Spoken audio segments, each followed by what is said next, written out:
किसी भी तथ्य को सिद्ध करने के लिए किसी निश्चित संख्या में साक्षियों की आवश्यकता नहीं होगी। यह सिद्धांत भारतीय साक्ष्य अधिनियम 2023, पूर्व भारतीय साक्ष्य अधिनियम 1872 की धारा 134 का एक महत्वपूर्ण नियम है।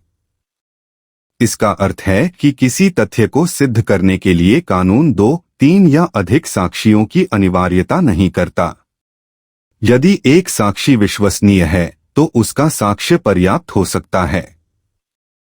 इसलिए कानून साक्षियों की संख्या नहीं बल्कि उनके साक्ष्य की गुणवत्ता, क्वालिटी को महत्व देता है।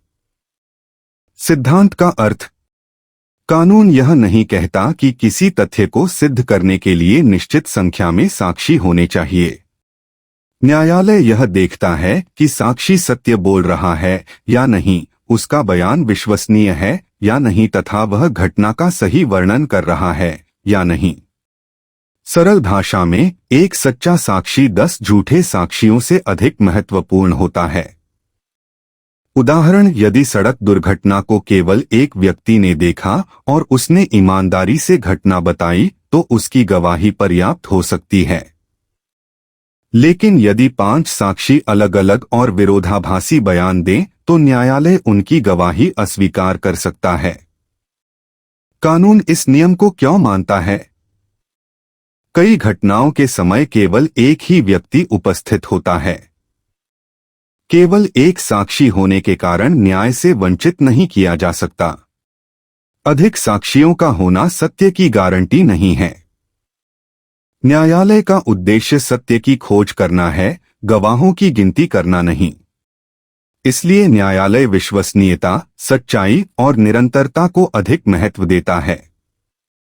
साक्षी की विश्वसनीयता का महत्व।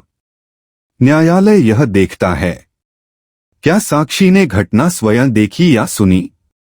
क्या उसका बयान स्वाभाविक और एक समान है? क्या उसके बयान में विरोधाभास है? क्या उसका किसी पक्ष से स्वार्थ या पक्षपात है? यदि अन्य साक्ष्य उपलब्ध हैं, तो क्या वे उसके बयान का समर्थन करते हैं? यदि साक्षी विश्वसनीय है, तो अकेले उसकी गवाही भी पर्याप्त हो सकती है।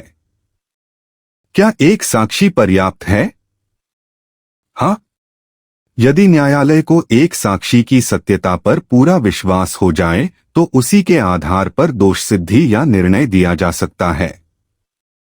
लेकिन यदि साक्षी संदेहास्पद हो, तो न्यायालय अन्य साक्ष्य या पुष्टिकरण की अपेक्षा कर सकता है।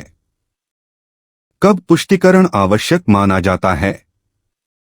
यद्यपि एक साक्षी पर्याप्त हो सकता है, फिर भी कुछ मामलों में न्यायालय सावधानी के लिए पुष्टिकरण चाहता है, जैसे सहयोगी अपराधी अकॉम्प्लिस की गवाही, बाल साक्षी के मामले जहां परिस्थितियां सावधानी की मांग करें, अपरिचित व्यक्ति की पहचान वाले मामले, संदेहास्पद या कमजोर साक्ष्य वाले मामले।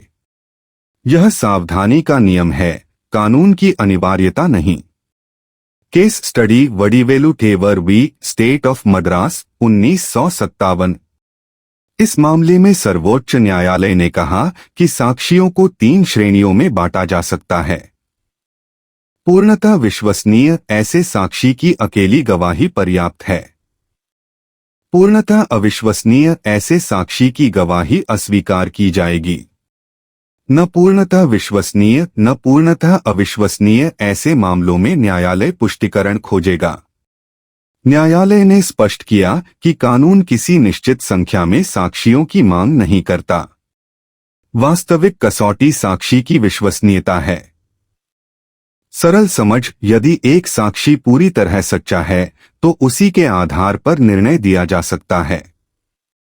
महत्व। केवल एक साक्षी होने पर भी न्याय सुनिश्चित करता है। न्यायालय को सत्य पर ध्यान देने के लिए प्रेरित करता है। अनावश्यक साक्षियों को बुलाने की आवश्यकता कम करता है। समय और खर्च की बचत करता है। न्याय व्यवस्था को सरल और प्रभावी बनाता है। झूठे सामूहिक साक्ष्य से निर्दोष व्यक्तियों की रक्षा करता है। निष्कर्ष। किसी तथ्य को सिद्ध करने के लिए किसी निश्चित संख्या में साक्षियों की आवश्यकता नहीं होती। कानून साक्षियों की संख्या नहीं, बल्कि उनकी विश्वसनीयता, सत्यता और साक्ष्य की गुणवत्ता को महत्व देता है। इसलिए एक विश्वसनीय साक्षी पर्याप्त हो सकता है, जबकि अनेक अविश्वसनीय साक्षी किसी तथ्य को सिद्ध नहीं कर सकते। यही सिद्धांत साक्ष्य कानून को व्यावहारिक, न्यायसंगत और सत्य पर आधारित बनाता है।